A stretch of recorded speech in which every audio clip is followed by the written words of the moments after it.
Isaias 2. Kini mao ang mensahe nga gihatag sa Dios kang Isaias nga anak ni Amos, bahin sa Juda ug sa Jerusalem. Sa umaabot nga mga adlaw ang bukid diin nahimutang ang templo, mahimong labing habog sa tanan. Mulabaw kini sa kabungturan. Daghang kanasuran ang mag-ambahan sa pag-adto didto, ug ang ilang katawhan moingon. Manungas kita sa bukid sa Ginoo ngadto sa templo sa Dios ni Jacob. Aron tultulan kita niya sa iyang mga dalan ug maglakat kita subay sa iyang agianan. Kay gikan sa Sion mugula ang balaod ug sa Jerusalem makigsulti ang Ginoo ngadto sa iyang katawhan.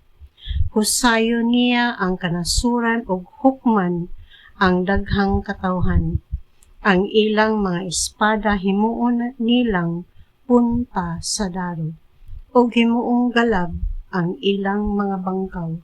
Unya, dili na mag-away ang kanasuran ug magbansay pa alang sa pagpakigubat.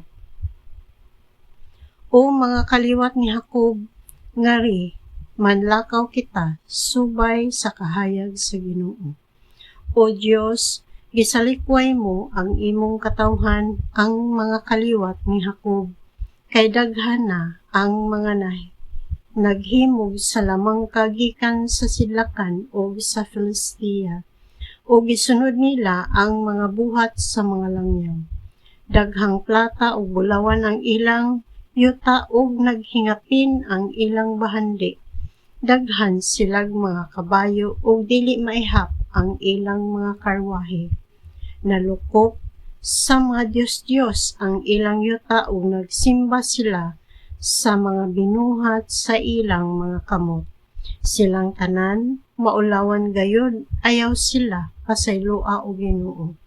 Pasalipod sa mga bato ug tago sa yuta aron paglikay sa kasuko sa Ginoo, sa iyang gahom o sa iyang himaya. Niadto unyang adlawa ang garbo ug ang pagkamapahitason sa tawo putlon, ug ang Ginoo lamang maoy pasidunggan. Kay may adlaw nga gitagana ang Ginoo nga labing gamhanan aron pagsilot sa tanang mga mapahitason sa tanang gamhanan o halangdon. Putlon niya ang tag-as nga mga sidro sa Lebanon ug ang tanang tugas sa Basan. Ingon man ang tanang habog nga kabukiran o kabungturan, ang tanang habog nga tore ug ang tanang kota nga lig-on. Tundagon niya ang dagko ug maanindot nga mga barko sa Tarsis ug ipaubos ang mapahitason ug kuhaan sa dungog ang mga garbuso. Niadto unyang adlaw ang Ginoo lamang maoy pasidunggan.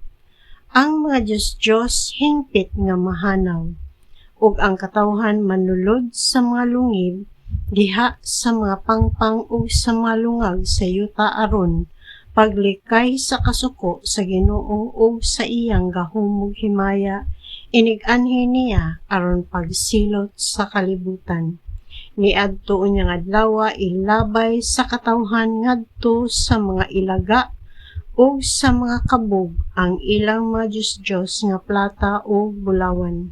Manulod sila sa lungib diha sa mga bato ug mga kat sila sa mga pangpang aron paglikay sa kasuko sa Ginoo ug sa iyang gahom ug himaya, inig-anhi niya aron pagsilot sa kalibutan. Ayaw sa ligi ang tao kay mubura siyag kinabuhi. Unsa bay bili niya?